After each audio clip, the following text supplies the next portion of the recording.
Hi guys, it's been a little over a month since my last video. If you haven't caught the previous two I did, my name's Dave and this is a series about a desktop application I'm building to help me trade on the stock market.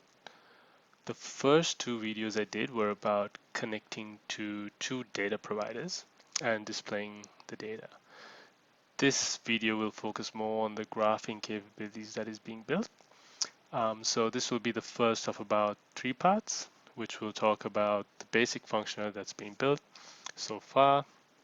And then the next two videos will expand on them as I include more drawing tools and indicators. And lastly, building some smart capabilities to automatically detect patterns and help backtest your trading strategies. If you've watched the last two videos, you may have noticed the news ticker. This will display any news items that's relevant to the stocks which are in your watch list. And the particular API I'm connected to is the IEX Cloud API, which supports a news feed, and that's the source of the data. And you can click a headline, which will basically take you to the web URL to read the full article. Also, the order book depth wasn't hooked up quite right, and that's been sorted out. So let's get into the graphing capabilities now. Okay, so I've connected to the Alpha Vantage API for this bit of the demo, just because I've run out of messages on my IEX Cloud connection. I've created a new workspace. Let's just rename that graphs. And I'm not going to split it and carve it up. I'm just going to drag and drop a graph basically onto this workspace and selected BHP Oz because that's what I've been querying all this time. But I'm going to select BHP in the United States. Now I must confess that it's nowhere near what I want it to be. For me, the graphs are absolutely critical when investing, which is why I'm not relying on a third-party control. I'm reinventing the wheel, so to speak, with the best of features from everything I've seen and can think of, really. The one exception is the mathematical formula for the various indicators. I'm using a free library called Talib to calculate the various moving averages, etc., for the indicators. So you'll be able to pan the chart by dragging your mouse right or left, up or down. You can zoom in by right-clicking, selecting the area you're interested in, and hitting zoom. You can also zoom in and out from the bottom here. So let's zoom out a bit or go back to the original drawing. A tooltip will appear whenever you hover over a candle, and you can change the various charts from a line chart to the candlestick which we saw to Heikin-Ashi, to two forms of the bars, which I don't think many people use, but I've seen it around. And yeah, an area chart. Let's move back to candlesticks, which most of us are familiar with.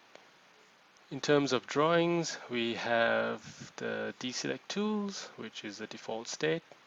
You can draw a line. When you select the drawing, you'll have a drawing control, which right now can only change colors or delete the control that's being drawn. Drawing is a simple matter. I mean, it's straightforward graphing features. You should be able to move a line. You should be able to change it basically, and then delete it if necessary.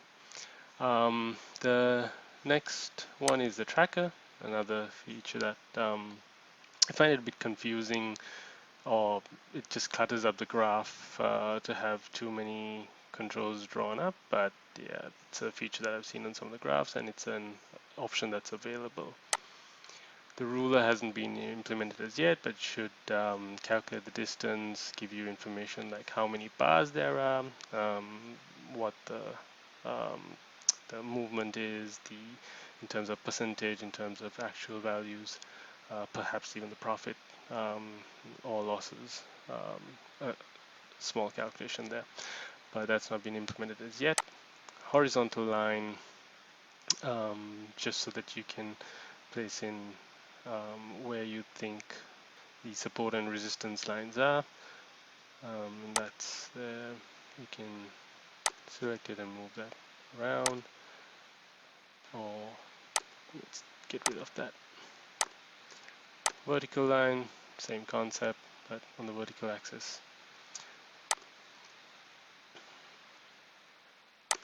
And the last feature that I'd like to show is basically the indicators. Now the indicators will probably move down here into another collapsible toggle button where you hover and you get all the indicators.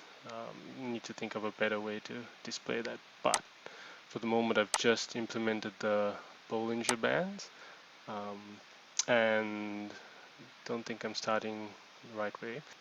But this is still a work in progress. The indicators are the next piece that I'll be focusing on, mainly when it comes to things like the MACD and the RSI. You need a separate section, the graph, to basically split into a couple of sections and have that information displayed below. If you want to drag it about, you should be able to, but that gives you a clear view of the indicators. And as we go along with the next couple of months, it'll be expanding these features, and ultimately you should be able to automatically detect patterns for you. If there's a doji or a shooting star or any number of patterns that you can think of on the candlesticks, the graph should automatically be able to show that to you. And also when you're back testing your patterns or your trading strategies, you should be able to have that information shown to you visually so that it makes more sense. Alright guys, that's pretty much it for this video. Probably make another one in another 4 to 6 weeks. Stay tuned.